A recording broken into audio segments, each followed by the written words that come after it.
faltafiaraka sy tafoana amin'ireo toko klasy toko vavy ny tendrako amin'izao takarivany alarobia fa folo ny volana jona izao ampitiavana sy ampanajana ihany koa araka izany no anasana anao anaraka hatrany farany ireo vaovao izay hoentina ho antsika mandritra izao fampalalam-baovao izay arahanao izao.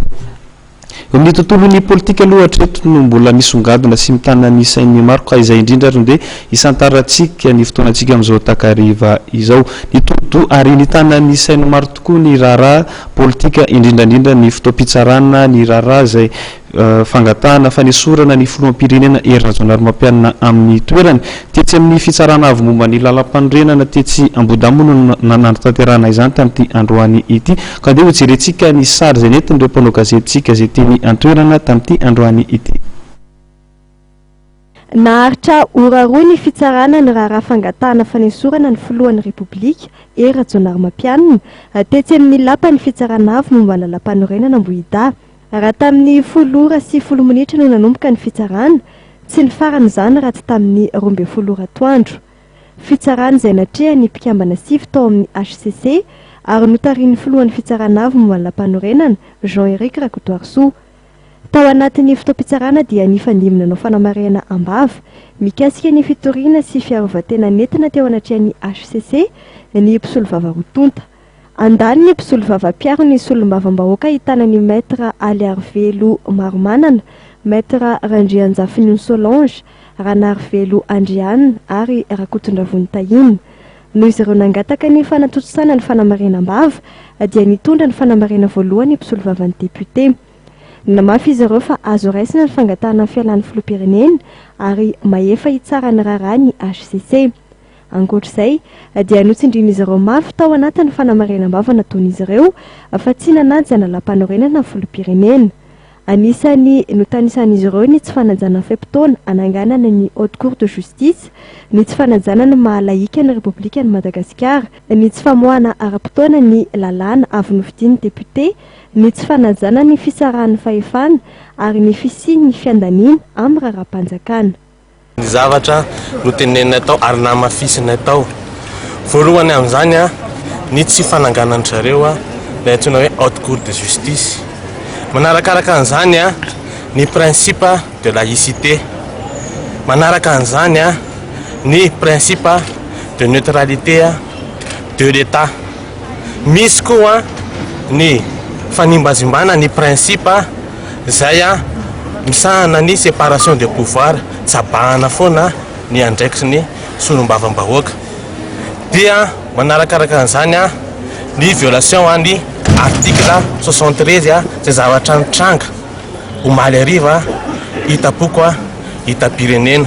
Zany anto rehetrarehetra zany dia namafisinay fa tsy fanaraka amina lampanorenana ny zavatra be dia be ataon'ny président de la République ary ny tena zava-doza izay antony nanonganan'ny olona nanaovana pensionnement ny professeur Zafy tamin'izany fotoanandro zany teny non promulgation de la loi, tsisy lalàna izay voaten'ny député promulgueny zareo fa dia ajanony ao anaty tiroarany ao ilay izy rehefa tsy mifanaraka amin'ny sitrapon'ny fanjakana. Ankilany kosa ny mpisolo vavan'ny filoham-pirenena dia maître Richard Rakotomanga ary maître Saondra Randriamarisata dia nilaza fa fanonganam-panjakana ambony latabatra no nitranga. Natao fitadiavana toerana ary arovana tombontson'olom-bitsy. Nilaza ihany koa ny mpisolo vavan'ny filoham-pirenena fa tsy azo raisina ny fitoriana nataon'ny solombavam-bahoaka. Ao azy ireo dia ny lalàna 440/470 izay mifehy Haute Cour de Justice no tokony ampiarina ao anatiny raha fitoriana filoham-pirenena. Tsy nanaraka ny fepetra voalazan'io lalàna io anefa ny fomba fanandaniny ny député ny fangatahana ny fametra-pialan'ny filoha. Ny HCC no tsara ny raharaha mazava ho azy fa tsy maintsy ampiarina koa ny lalàna mikasika ny procédure aty amin'ny HCC. Ny Haute Cour de Justice ny amin'ny ampiasana ny lalàna mikasika ny Haute Cour de Justice dia satria voalaza ny article 30 mihitsy ao anatin'ny ordonnance 2001 03 tamin'ny 18 novembre 2001 zany mikasika ny constitutionnel hoe ny texte particulier mikasika le raharaha entina ohatratrehany fitsarana no ampianina. Inona moa le texte particulier mikasika an'le raharaha satria déchéance no resantsika. Dikan'izany a ny texte mikasika ny déchéance zany no ampiarina ety amin'ny HCC. Inona le texte mikasika an'le déchéance dia le texte 2014 043 mikasika ny haute cour de justice. Dikan'izany tsy maintsy procédure ao anatin'iny a no ampiasaina.